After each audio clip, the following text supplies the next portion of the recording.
Salut à tous, c'est Nico du Ciné Show et aujourd'hui on se retrouve pour parler de cinéma de genre et plus précisément de cinéma de genre russe. C'est parti. Donc pour ceux qui ont vu la dernière vidéo, vous savez que ce sont les deux autres films que j'ai vus lors du festival de Gérardmer 2021. Pour ceux qui ne connaissent pas, le festival de Gérardmer, c'est un festival de genre horrifique fantastique qui se déroule en France, dans lequel on peut voir des films de genre de plusieurs nationalités, et ça a l'air plutôt sympa, mais je pouvais pas y accéder étant donné que j'étais étudiant. Et cette édition en ligne me permet du coup de découvrir tout ce cinéma. Donc on va parler de deux films russes aujourd'hui, donc on va commencer par celui que je trouve le moins intéressant, même si tout n'est pas à jeter, croyez-moi. On va donc commencer par Super Deep.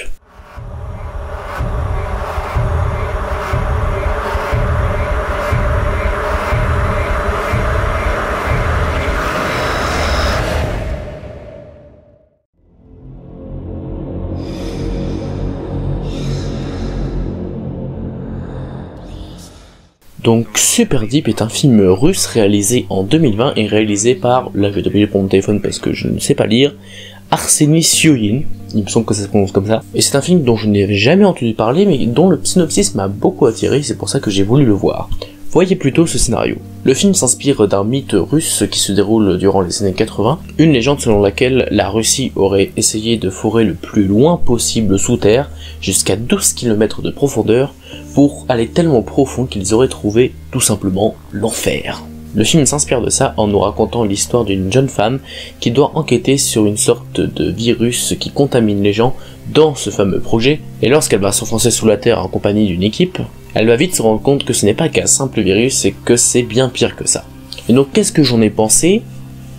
Mouais. C'est-à-dire qu'il y a plein de trucs que je trouve super bien et plein de trucs que je trouve pas bien du tout. Déjà les personnages sont assez caricaturaux. Les acteurs sont pas mauvais, mais les personnages sont beaucoup trop clichés pour qu'on s'attache à eux. Et de manière générale, le film est assez prévisible, sauf la fin, que j'avoue, je n'étais pas sûr que ça allait se passer comme ça. Mais sinon, les péripéties du film sont assez prévisibles, on s'attend à peu près à tout. Et puis si vous cherchez un pur film d'angoisse, même là, le contrat est à moitié rempli. Car si le pitch peut laisser paraître un film très angoissant et très porté sur la peur et le viscéral, en vrai, il doit y avoir 2-3 scènes à la limite qui peuvent tourner autour de ça, mais la majorité des films est assez soft, ça va. Mais en parlant du côté viscéral, il faut parler des fameuses scènes où on va assister à des choses assez étranges et très malsaines, beaucoup plus malsaines que La Nuée, croyez-moi. Et donc là, je déconseille encore plus aux personnes sensibles de regarder ce film, de toute façon vous risquez de jamais le regarder puisque personne connaît, mais si jamais vous tombez dessus, si vous êtes sensible, ne regardez pas.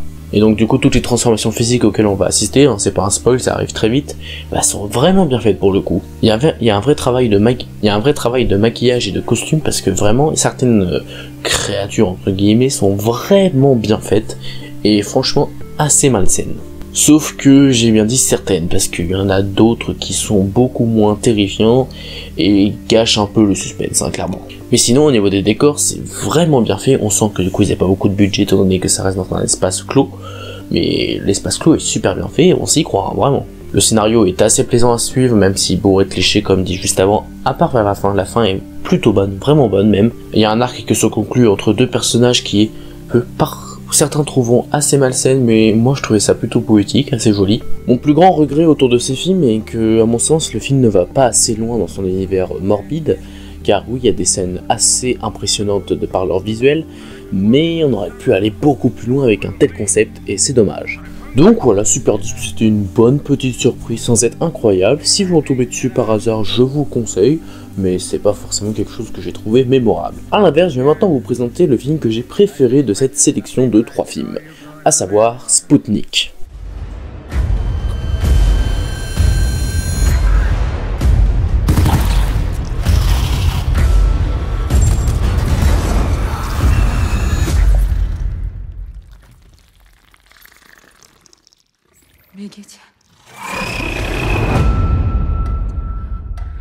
Alors Spoutnik, c'est un film réalisé en 2020 par Egor Abramenko, je crois que c'est comme ça qu'on prononce, qui possède une histoire également très intéressante. Le film raconte l'histoire d'une psychanalyste, il me semble que c'est ça, qui va aller dans un centre de recherche privé de Russie dans les années 80 et qui va se confronter à un cas assez étrange, un cosmonaute qui est revenu d'une expédition dans une station orbitale avec un parasite dans son corps, une sorte d'alien, qui sort la nuit lorsqu'il dort. C'est étrangement résumé, mais croyez-moi, c'est pour éviter de trop vous en dire parce que c'est vraiment une excellente surprise et je vous conseille énormément ce film. Le film possède un scénario très riche et aborde plusieurs thématiques très intéressantes, parfois de manière un peu trop superficielle et ça c'est dommage, mais de manière générale ça aborde plutôt bien. Les acteurs sont pour le coup très convaincants et leurs personnages sont loin d'être clichés, et c'est d'ailleurs la principale raison pour laquelle on avait regardé ça, c'est l'alchimie entre les deux acteurs principaux, et notamment du coup cette créature qui sera révélée au fur et à mesure du film,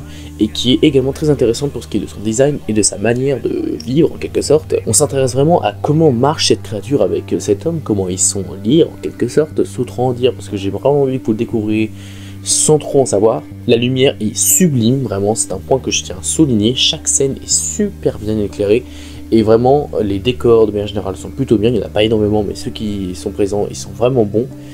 Et à la fin, on se sent pleinement satisfait de ce qu'on a regardé, et ça, c'est quand même quelque chose qui est assez rare dans le cinéma de genre, parce que souvent, dans ce genre de film, ça finit un peu en queue de poisson. Il y a également un parallèle avec la guerre froide, puisque comme Super Deep, Sputnik se passe durant les années 80.